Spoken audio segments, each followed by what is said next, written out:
Livro Reportagens de Além Túmulo, Francisco Cândido Xavier, pelo espírito Humberto de Campos. Lição de número 31. O doutrinador rigorista. Palavra vigorosa e inflamada. O pregador espiritista alongava-se na exposição de sempre. Nunca haverá acordo entre o mundo e nós outros. Fujamos dessa Babilônia insediada, onde a perdição corrompe o caráter e perverte as melhores energias. Neste pântano terrível, as víboras peçonhentas do crime rastejam em todas as direções. Salvaguardemos a distância das sombras densas do pecado. Observai o abismo sob vossos pés, trevas por todos os lados. Nas mais ínfimas estradas, a visão invariável de poeira e lama, pedras e espinheiros, desencoraja o viajor anteriormente dominado de idealismo e esperança. Revelemos nossa repugnância diante do mundo criminoso e perdido. Recordemos os santos magnânimos que iluminaram o quadro das civilizações nos dias mais escuros. Todos eles fugiram ao planeta perverso. É que, neste lamaçal imenso, as melhores aspirações do espírito se perdem na borrasca do mal, longe de Deus. Macário Barroso era assim, rigorista e implacável. Dirigindo considerável agrupamento espiritista, sua atitude desconcertante alcançava a comunidade inteira, dilatando preocupações e tristezas e fazendo escassear alegrias.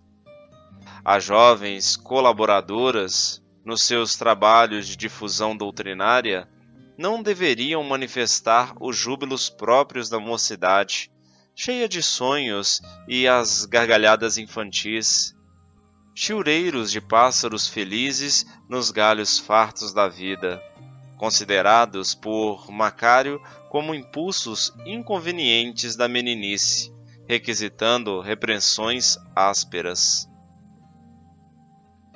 Não concordo com traço algum que nos recorde as perdições do mundo.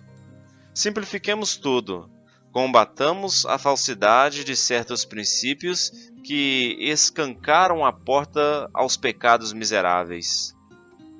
Não reconhecia, porém, o orientador que simplicidade não significa violência e que os enganos de concepção tanto podem permanecer naquele que se atira à irreflexão, como no homem que deseja amadurecer o fruto quando a fronde verde apenas oferece flores tenras.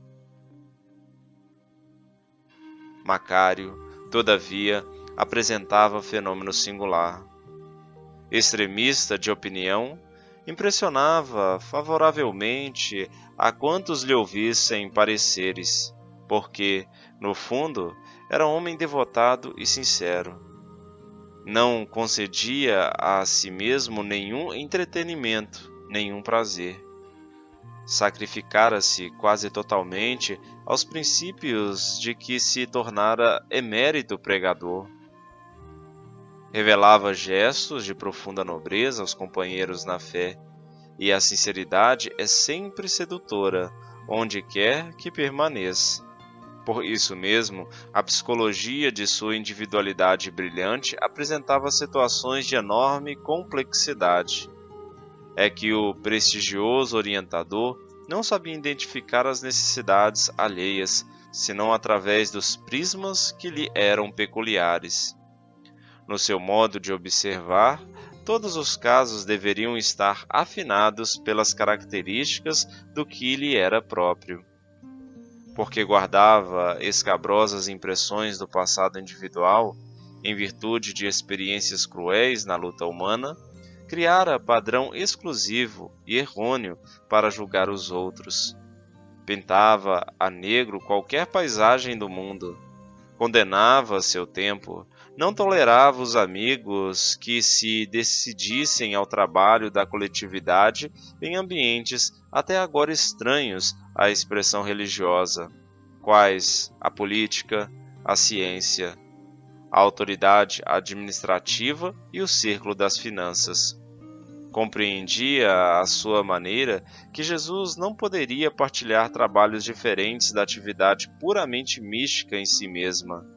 E se algum companheiro manifestava propósitos de cooperar nesses setores, Macário exibia profunda admiração e observava: "Não concordo. Semelhante atitude é o escândalo da volta ao mundo, que deveremos detestar. Se, em plena rua, alguém lhe mostrasse uma casa de esporte ou algum recado de alegria popular, Barroso afastava-se intencionalmente, baixava os olhos e tomava outro rumo, esclarecendo: são remanescentes de Sodoma e Gomorra, redutos do crime, que o fogo consumirá algum dia. Furtava-se deliberadamente a toda palestra em que houvesse preocupação, embora correta, pelos problemas da vida social, e fugia à conversação onde o bom humor estivesse amenizando as agruras do caminho comum dos homens.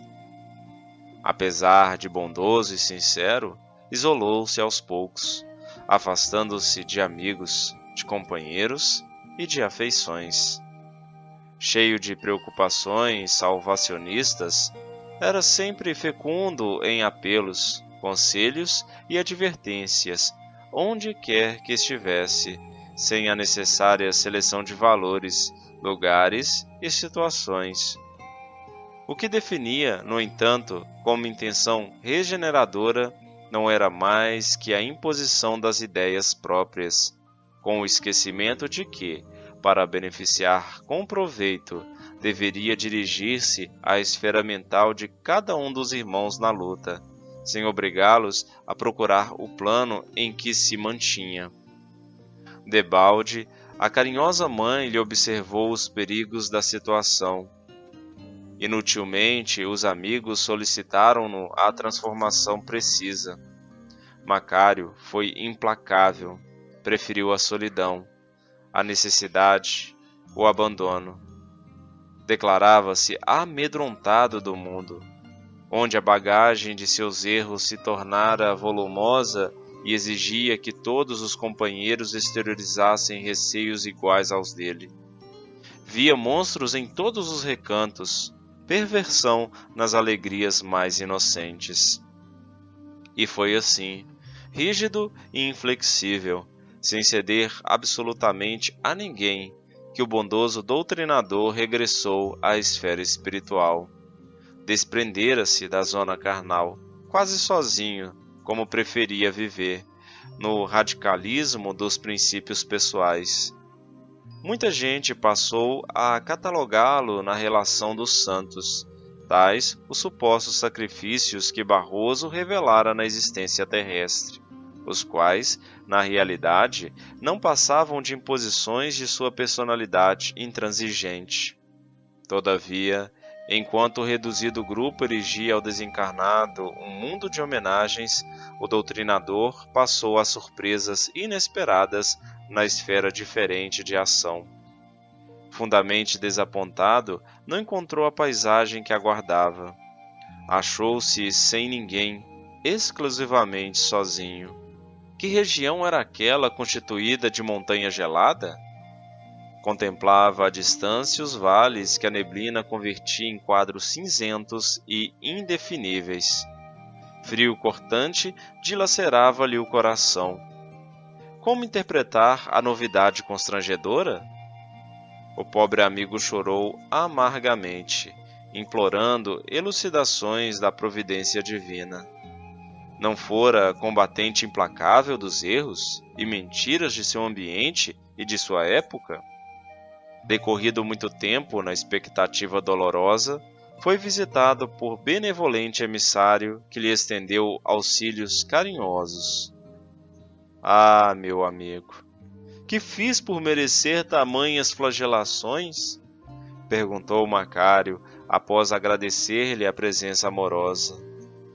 Cumpri meus deveres, não olvidei obrigações assumidas. O mensageiro contemplou-o afetuosamente e falou, tomando-lhe as mãos num gesto paternal. Ó, meu filho, quanto lastimo o teu desentendimento. Não posso negar-te o esforço e a boa vontade. Entretanto, a que incompreensão vos referis? Interrogou o ex-doutrinador conturbado. Acaso não me afastei do mundo para servir a Deus? A bondosa entidade fixou um gesto significativo e esclareceu. Esta simples afirmativa demonstra o teu engano fatal. Como poderia o servo atender ao Senhor que lhe contratou a atividade, abandonando a zona de serviço confiada ao seu esforço? Reconhecendo a terra integrada na criação de Deus, como cumprir os desígnios do Pai, fugindo-lhe aos serviços? Enquanto Macário denunciava intraduzível angústia no pranto que lhe borbulhava os olhos, o amigo continuava. Muitas vezes procurei restituir-lhe o coração ao verdadeiro caminho, falando-lhe através de familiares e amigos prudentes, mas cristalizaste os raciocínios, cerrando as portas do plano mental aos meus apelos. É que o mundo sempre me pareceu insondável abismo, de crise sem conta. Nunca pude contemplá-lo sem mágoa e condenação. Exprimiu-se o recém-desencarnado lacrimoso. Procedestes qual homem tirânico que intenta violentar quantos lhe cruzam os caminhos, obrigando-os a partilhar o resgate das dívidas que lhes são próprias. Por estares endividado com a terra, pretendeste doutrinar orgulhosamente, impondo aos outros inquietações e pesares que te pertencem ainda. Por que tamanha aversão à escola benfeitora? Acaso, meu filho, não te alimentavas do mundo? Não te vestias dele? Não foi o mundo que te ministrou os primeiros conhecimentos, que te proporcionou a bênção do corpo, a possibilidade da renovação individual, o encontro de afeições divinas?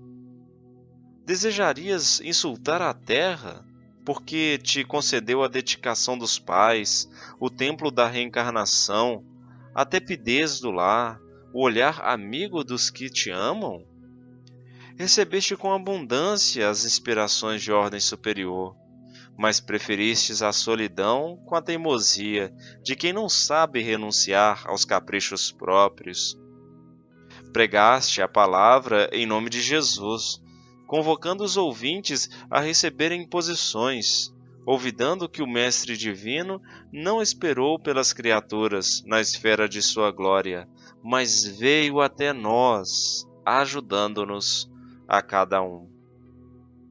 Valendo-se de pausa intencional que o mensageiro imprimira à locução, clamou Barroso, desalentado. Amedrontavam-me os antros de perdição. Por que pavor e não piedade? Inquiriu o sábio serenamente. Não te interessavas pelos enfermos do corpo? Como desprezar, cheio de asco injusto aos doentes da alma? Não te aproximavas carinhosamente dos mutilados físicos? Por que a repugnância para com os aleijados espirituais? Não há lugares desprezíveis para o cristão fiel, porque em toda parte é possível praticar o bem com Jesus. Macário, muito triste, arregalava os olhos. Começara a entender a amarga situação. Tentando, porém, a derradeira justificativa, exclamou: seduzia-me a lembrança dos santos. No entanto, antes que se alongassem considerações novas, o mensageiro acrescentou: não conheces, todavia, os santos de Júpiter ou Saturno. Tens notícia apenas dos que se glorificaram na terra. Forçoso, pois, é reconhecer que, do mundo que detestaste, saíram os Simão Pedro e os Paulos de Tarso que tanto admiras. Deste modo, claro está que o mundo somente será perverso para quem o fixe nutrindo intenções ou reminiscências dessa natureza. Macário Barroso experimentou tremendo choque. Entender, enfim, o equívoco ruinoso de suas antigas concepções, caindo em amargurado silêncio. Daí a instantes, o emissário endereçava-lhe um gesto de adeus. Ó, amado benfeitor, suplicou o infeliz, banhado em lágrimas, por quanto tempo ficarei aqui, abandonado neste monte gelado? Esta montanha, esclareceu a generosa entidade, deve representar profundo símbolo ao teu coração. Não basta subir ao topo da cultura e do conhecimento intelectual. É preciso que haja sol de compreensão e amor que ilumine e aqueça a culminância. Emocionado, Barroso suplicou ainda: abençoado amigo, mensageiro do Altíssimo, ensinai-me a reparar meus erros para a redenção de minha pobre alma. Auxilia-me, não me negueis vossas mãos. O benfeitor, prestes a partir, dirigiu-lhe significativo olhar e acrescentou: tens bastante conhecimento para compreender a magnanimidade de nosso Pai. Tua questão, Macário, é com o mundo. Antigamente erraste, enlameando-lhe as estradas.